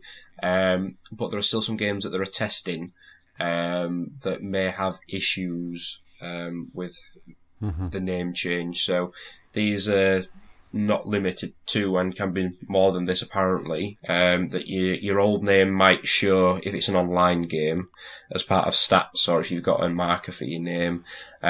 Your account may be unlinked from your in-game account because it can't handle the change of your name, and your game settings also may be reset. With also some critical issues, again in quotation marks here. You may lose some in-game currency, progress and or user-generated content as a result of the name change. So it's not without its issues, which I'm not entirely sure why that is the case, because this has been a thing, like say, on Xbox for quite some time now, and there doesn't seem to be any sort of discernible difference from what I've been made aware of, or from what sort of the general public's been certainly made aware of, from what I can tell, that it's had these sort of issues. So there's about 40 or so games that are listed as just having issues, which are included, again, this is included but not limited to Killzone Shadowfall, Assassin's Creed 4 Black Flag, The Last of Us, which is probably a big one, Titanfall 2, Warframe, and PlayStation VR Worlds. And then there are 10 games that fall into the category of having serious issues. Yes, this is the big one. This is the big one that everyone's worried about, which include Everybody's Golf, Little Big Planet 3, Disc Jam, Just Dance 2017, Onrush. What? I know, you'll be devastated to hear about that one. I'm going to lose all of my saves. You're going to lose your programs. 2017. The PlayStation's going to go out the window. I can feel it. Worms Battlegrounds, The Golf Club 2, and MLB The Show 14, 15, and 16. So there's about 50. Around 50 or so games that could be affected by it, so not really the end of the world from what they've said, but still not altogether a smooth transition or process to actually have this take place. Now, as I was saying there, the ones on the Microsoft do cost, but your first one was free, and that's the same here. So your first name change will be free. After that, you have to pay £8 or €10 for each change, with a 50% discount for PlayStation Plus members. So if you were part of PlayStation Plus, it'll cost you £4. So, which I don't think is too bad, really. I can understand them charging for it because of the old, as in this country, the administration fee. If you have to make any amendments to insurance or accounts or anything, I get it. So I don't think if you were sort of part of PlayStation Plus £4 is that bad, really. But yeah, you can't change your ID via PS3 or Vita. You can do it on the PlayStation 4 or the PlayStation website. So for anybody who's still running a PS3 or a Vita will maybe be disappointed. But yeah, it's they seem to have made it easy or accessible now, but along the way still managed to bugger it up a little bit. Maybe this is like the best they can do. It's a good first step, isn't it? It's a good first step for them. Maybe they're trying to test in the waters for when PlayStation 5 comes out that they'll have this functionality. Maybe PlayStation 5 is going to address a lot of back-end changes because it sounds like to me that they definitely kind of have some fundamental changes on the back end, fundamental difficulties on the back end if it's causing problems on those games. But it's good to see that those games that you're listing, there's no new games in there, is there? There isn't any like FIFA 2019 or Call of Duty or anything like that in there. Yeah, well that's it. I think it says here it's so as it say, a large majority of the most played PlayStation 4 games, which PlayStation tested, will work fine. Sony has said, but games generally originally published before 1st of April 2018 were not developed to be compatible. So anything that released after April last year should, being the operative word, be okay. So anything pre then will be the games that have issues. So thankfully, like you say, it shouldn't be anything new. It might, like you say... Imagine if Fortnite was in there. God, they'd go to a meltdown. The kids would be fuming. Can you imagine? That wouldn't even be worth living for if that happened. Can you imagine? But yeah, like you say, it must be something in the background of how old data is stored or old data is, processed and accessed. So it must be something to do with that, which I know, God bless Sony, as good as they are, their data storage and security is not always the best, given the amount of, hacks and sort of things there's been, which I think you and Stu commented on last week. With the sort of the credit, didn't you? With sort of PlayStation credit and banning games. Yeah, I think Stuart was saying that he doesn't kind of put a credit card on his Sony account because of I think it was because of the hacking or whatever happened way back when. Yeah, so maybe it's something to do with that, how data's stored and accessed and, periodically, I don't know, refreshed or updated maybe, but yeah, at least it's not new games, that's the main thing. So if you, like you say, if you got Call of Duty or FIFA or something, at least that's not going to screw it up, thankfully. So, but yeah, at least it's happened, that's the main thing, because like I say, for the full life of the PS3 and for the 6 years we've had the PS4 now, it's not been a thing. So it's about blooming time. Yeah, absolutely. So I'd change mine, because mine's Cartero, I think, on the PlayStation, and that just was born out of one of my friends at school calling me that once off, and I was like, I needed a PSN ID. I was like, I'll use that, but now I'll probably just change it to my bog standard SD card 91. So I've just got that across the board for everything. So if it's free, I might as well. Do you know what I mean? So absolutely. James is very big on that kind of branding. Exactly. Exactly. I'd love to get Chessman, but I buggered that up. I kind of had Chessman on PlayStation Network, and then I just either I don't have the email account, or I couldn't recover it, and I needed something for my PlayStation 4. So that's when I become PS-Chessman. Yeah. I actually think it might have been. I think it might have even been when I switched from PlayStation 4 to PlayStation 4 Pro that I kind of created PS-Chessman. I don't know, but I think I started with Chessman, and now, I was hoping that maybe they would release them all so I could get Chessman back, but still I am PS-Chessman on Forevermore. Yes. I'm happy with that. I'm comfortable with that. You've settled with the guilt and the sort of the loss of... I'm never going to be a James Thomas. I just need to realise that in life. Yeah. I'm never going to be James Thomas. You could have been sort of like Big Antony or Big Chessman instead of like Big Sheep. Oh my God. Big chess. Exactly. That's it. Oh, I'm going to start doing big chess on everything. I'm coming for you, Thomas. Right, but speaking of the things that make me happy, Star Wars. Star Wars. That's it. Star Wars. So this weekend we have Star Wars Celebration is happening. Kicks off. We're recording this on Thursday the 11th. By the time you listen to this, because I'll probably release it on Saturday, you would have already probably have seen Episode 9's trailer. You'd have seen J.J. Abrams on stage announcing Episode 9, and we'll probably get a title for it as well. But relating to gaming, and not just my love for all things Star Wars, but relating to gaming, we're going to get to see the very first reveal of Jedi Fallen Order on Saturday. So hopefully this pod will be up before it, but on Saturday, April 13th at 1:30 p.m. CDT. So that equates to about 4 o'clock, I think. I think it's about 4 o'clock. I think I've got it in my calendar, so I'm just fact-checking that. 6 o'clock GMT, we will have the EA, on the EA Star Wars Twitch channel, we will have the reveal for the Star Wars action-adventure game, Star Wars Jedi Fallen Order. Last week on their Twitter account, and I must admit, this did make me a little bit geeky and excited, they put a picture up on EA Star Wars, which obviously I'll follow. They put a little picture up which basically had what looked like a destroyed lightsaber. It looked like the handle of the lightsaber had been just... the crystal inside maybe had exploded or something like that. So it was just the end looking all gnarly. It's probably going to be the show image, so you can see it if you're looking on YouTube right now. So it's like that little kind of gnarly bit, and it had the kind of the rest of the lightsaber. So they have said before that you are playing a Padawan who managed to escape Order 66 when that was initiated as part of the prequels, and that's the kind of universe that it's set in. And I must admit, Steve, I am just so excited about Star Wars Celebration. You know, Stuart and I almost packed our bags and went off. I've said to the guys at work, because the one tomorrow is on at 4 o'clock. So 4 o'clock they're going to be showing. There's a special episode 9 thing. So I've said to the guys at work, let's get room 6, which has got a ginormous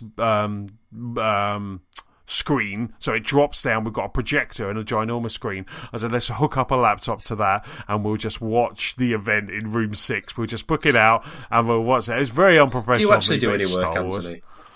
I do a lot of work.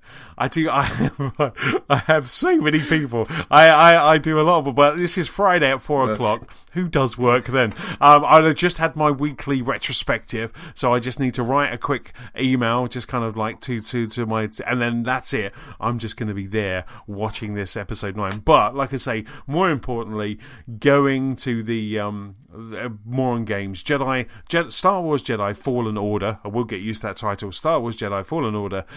They're going to be showing that on Saturday, April 13th. So if you're listening to this when this is released today, at 6 o'clock GMT, 1:30 CDT, they will be showing the very first reveal, and I'm bloody excited. Are you excited for this, Steve? I think this is going to be the big game. I think this is going to be the Spider-Man of this year. You know, that's what I'm hoping for. I'm hoping for a long narrative game that will just kind of almost kind of be that Spider-Man of this year. Yeah. Well, I mean, anything remotely Star Wars gets me excited. You know, probably much to Anna's dismay, because she's not really into these sort of things as much as I am. So, but we don't really have many great Star Wars games. That's the issue, though, isn't it? You know, we've had Battlefront and Battlefront 2, which were good games, but anything sort of breaking out of sort of first person shooter territory. You know, I mean, we had what was it called now?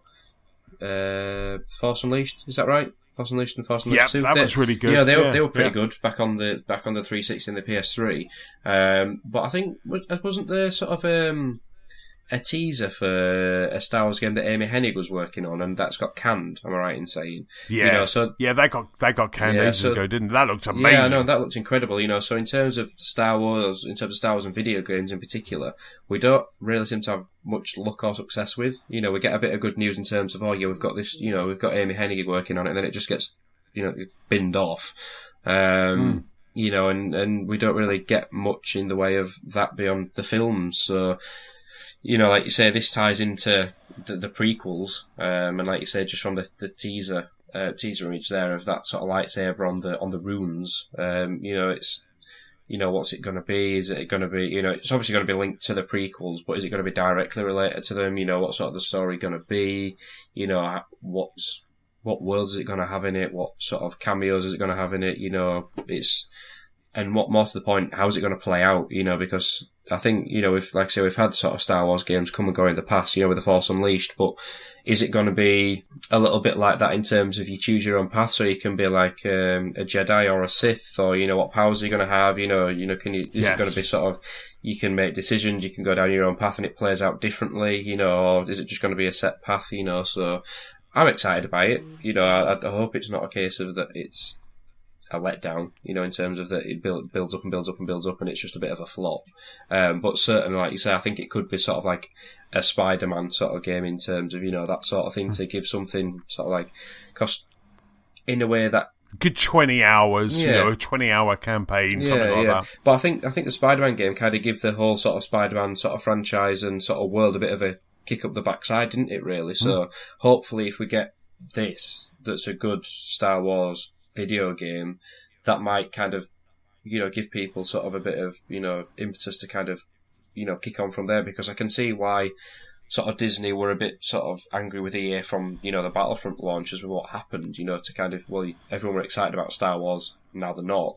But, to kind of give them a second chance, if this is good, to kind of go from there, because, if they couldn't do anything that ties in with the movies or branches out from the movies or whatever, the new ones, they, especially if this comes out on this generation, the next one's on the next generation, who knows what we'll be playing on, in next generation in terms of graphics, And Respawn are making this as well, and Respawn have got a really good track record. They're riding high at the moment with Apex, and they did Titanfall 2. There's so much that the Amy Hanging game was, for me, that just looked phenomenal. There was also the one where you potentially could have played Boba Fett or Han Solo. Either of those is good for me. Which was like, was it the 1330? It was like Star Wars 1330. There was that one as well. That looked fantastic, and like you say, we've been so close to having this like kind of next generation kind of Star Wars game. It's quite funny, I just had a quick look while we were chatting just to see if any other news had come out about it, and there was a Game Rant, a website had Star Wars game announced for Nintendo Switch. So I clicked on it thinking, oh god, what is, this celebration event starts kind of loosely this evening, kicks off properly tomorrow, and so I was like, there's a Star Wars game for the Switch, this is fantastic. Turns out it's Star Wars Pinball. Oh well, there you go, what more do you want? The buggers. The buggers. If that wasn't clickbait, then I don't know what is. I know. I was just like, what? There's a Star Wars game. And it's like, it's got compatible with HD Rumble. Yay. It's coming out in September 2019 on the Switch. You want to get all those pinball feels. Star Wars. Exactly. So I'll probably still buy it. But, Battlefield or Battlefront kind of got its bad rap, but I really did enjoy the campaign of Battlefront 2, that campaign in that. I really enjoyed the characters in that, and I thoroughly enjoyed that. I mean, I will just lap up anything Star Wars, we know that, so I kind of come in kind of I'm giving it a 5 out of 10 before I even start. But I did enjoy the campaign, but Force Unleashed, if we could get something a bit similar to kind of Force Unleashed, but with, Respawn's spin on it, it would be absolutely fantastic. Yeah, not under the Star Wars Kinect, though, hopefully. No, oh god, no! I never bought that. One Star Wars as much as I love Star Wars, yeah.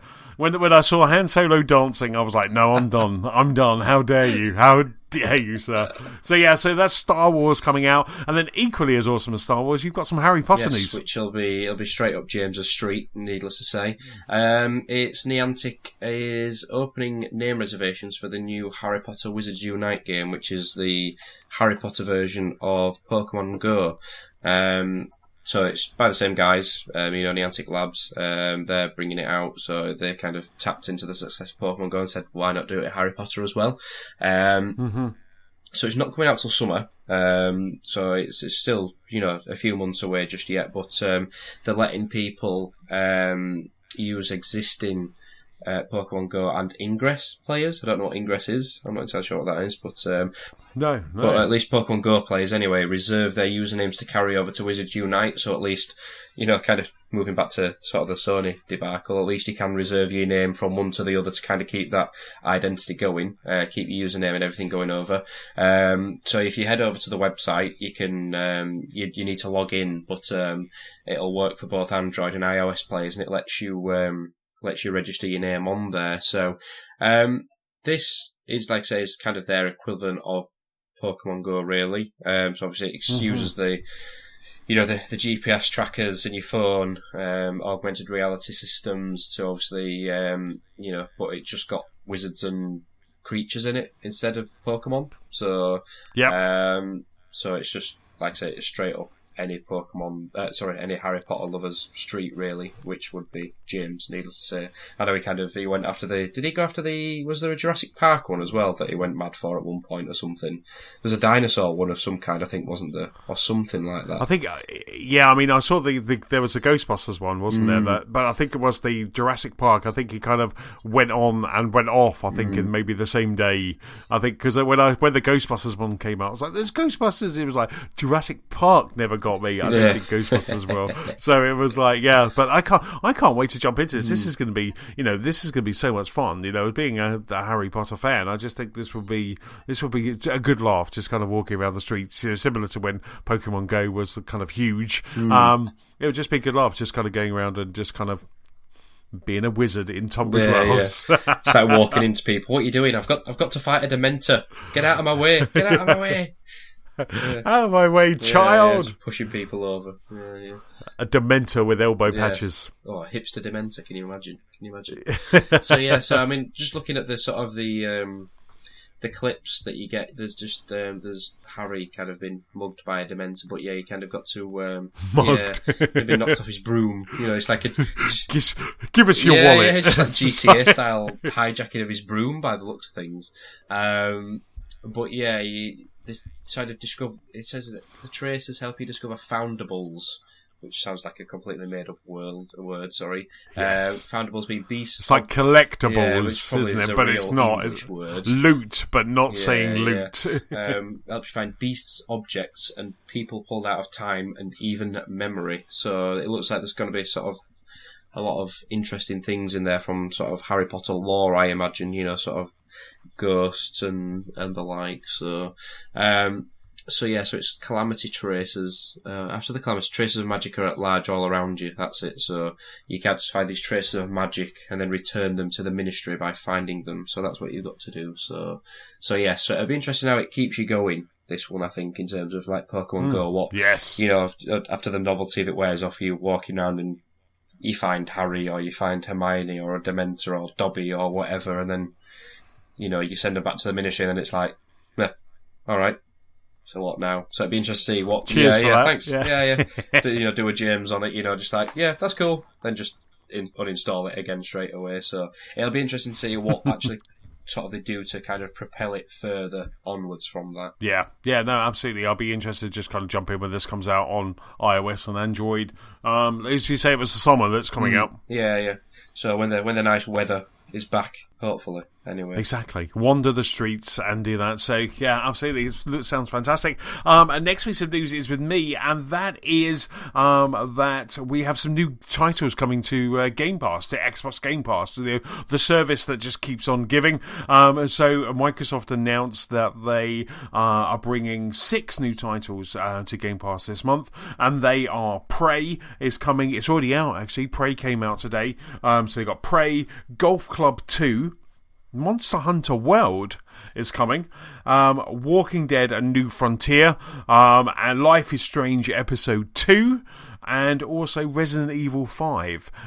So there's some really good games in there, like Resident Evil 5, Prey, Life is Strange, and Monster Hunter. And Monster Hunter's just about to get some new DLC and some new stuff, so it's a really good time to kind of give that out for free.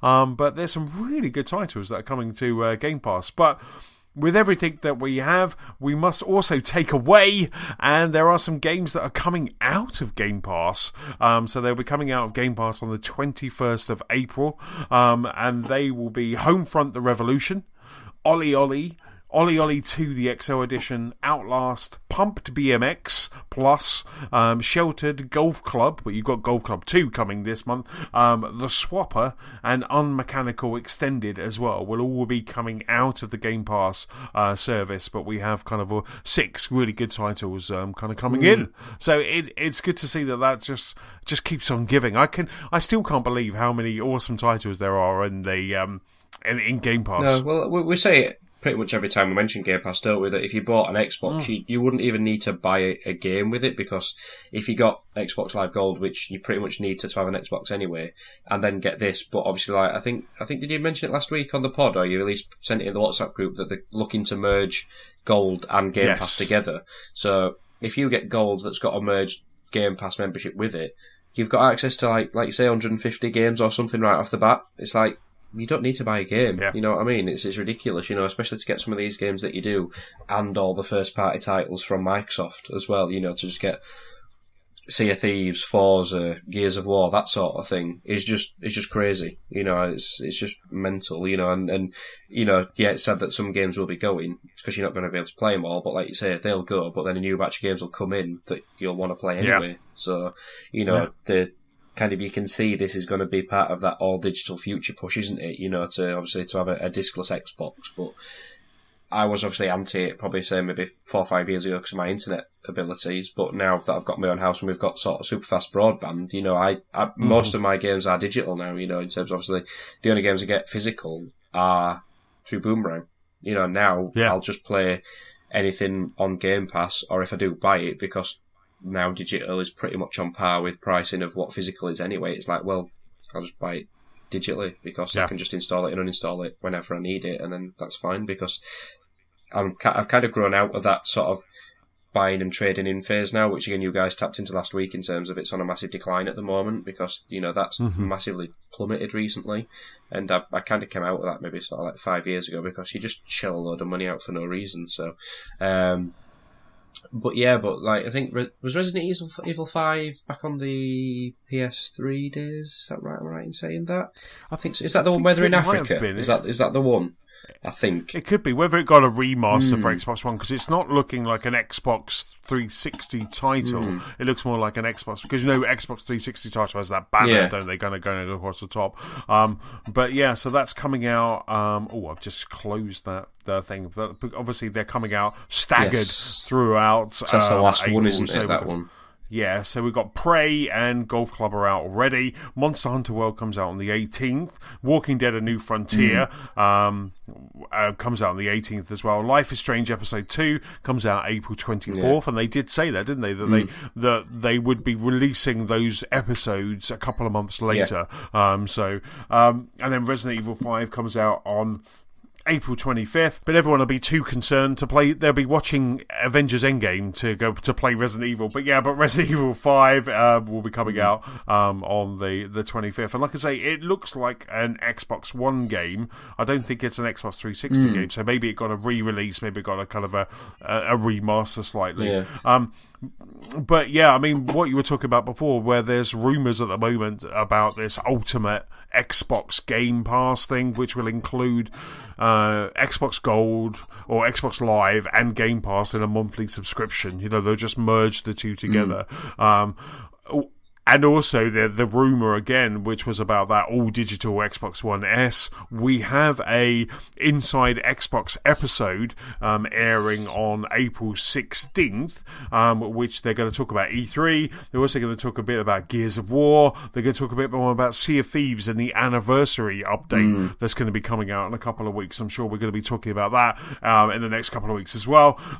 So they got some stuff about that. And so you can imagine that, as well as maybe some extra Game Pass titles, is going to be will be announced during that show. So that's Inside Xbox on Tuesday, the April 16th. They haven't set a time yet, but it should be good. It's normally around about 5 p.m. Eastern Time, 10 o'clock on GMT, 10 o'clock GMT, so normally kind of around that. But it's always a good watch just to kind of keep up with all the new and cool stuff that's coming out on Xbox. Yeah. Well, like you say, with the sort of like the Sea of Thieves stuff as well, with kind of like how they're going to keep that content going for this year. That'll be exciting to see what's coming out there. Yeah.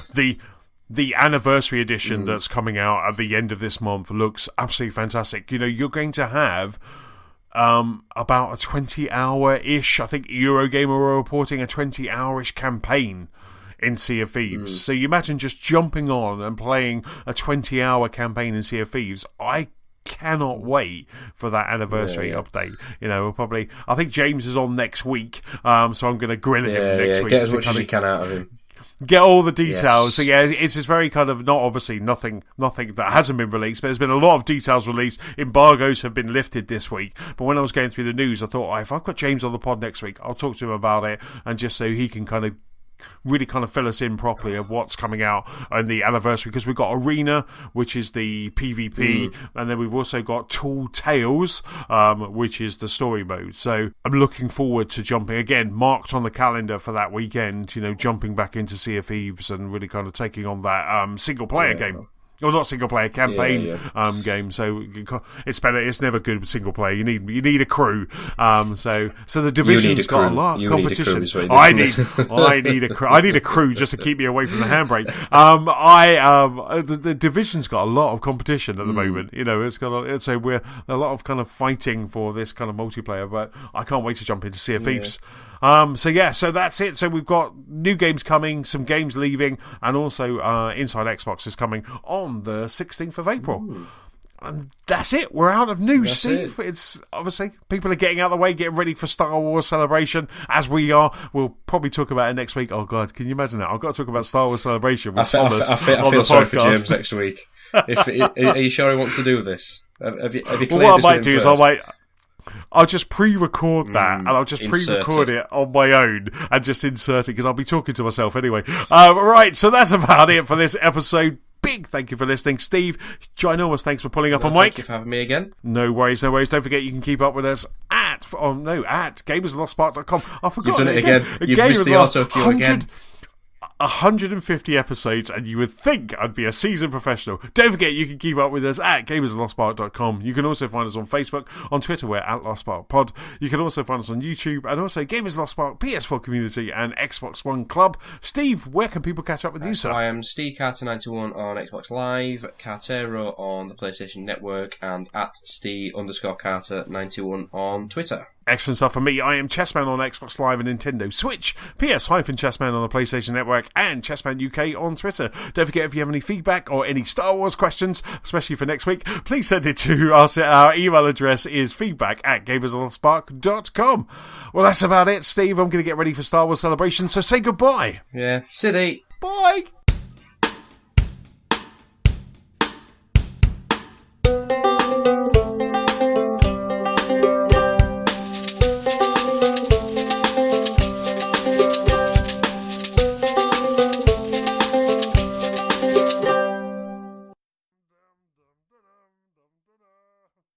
Lovely, lovely, lovely.